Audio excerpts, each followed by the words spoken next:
Start with Mr. Trent. I think I'm going to pass. Listen to the question first. That might be a goodie. Mr. Trent, the emphasis on education is trending towards math and science. As a parent, this is a question, I have a real concern that good writing skills are no longer being taught at a sufficient or above sufficient level. As a board member, how would you address this parent's concern? Mr. Trent. Well, I think we do have good writing in the Kettering City Schools. We have passed all the tests, the 26 markers that we had on the report card. The writing passed all of those. I'm not saying it's where it should be, and I don't know if this is a Kettering fair or not. I'm assuming so. I believe in what Jim said to begin with. First it's reading and then writing.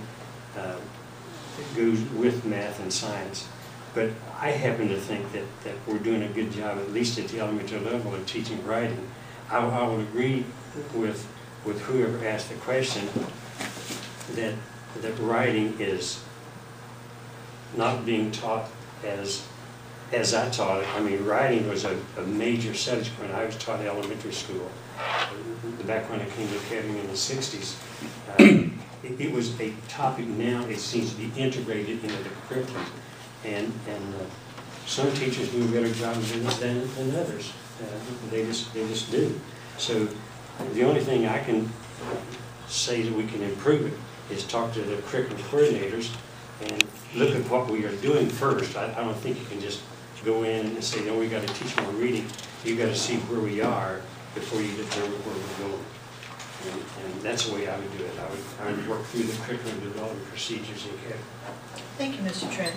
Mr. Ambrose, the emphasis in education is trending towards math and science. As a parent, an audience member has a real concern that good writing skills are no longer being taught at a sufficient or above sufficient level. As a board member, how would you address that parent's concern? I made reference to it earlier about reading. When you read, you learn to write. And when we see the technology revolution being oh my gee, and I'm not even sure what that means yet, and these other little things, abbreviations, and Lord, what happened to cursive? I guess that's a terrible thing, cursive. When they're going to sign their contracts when they buy a house. The point I'm making is that you have to read for a lot of reasons. And when you read, not only do you learn to write, you learn to think independently and critically. And this is the making of a citizen.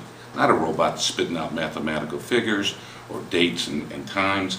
It is a person who understands the importance of reading, how to express himself and herself in the English language accurately, not we was, but get the point across well, and to articulate to whoever he or she is speaking to, including his or her employer, the importance of what they're doing. And that creates a citizenry, because you pass it on to your children, you pass it on to your neighbors, you pass it on to your spouse, etc.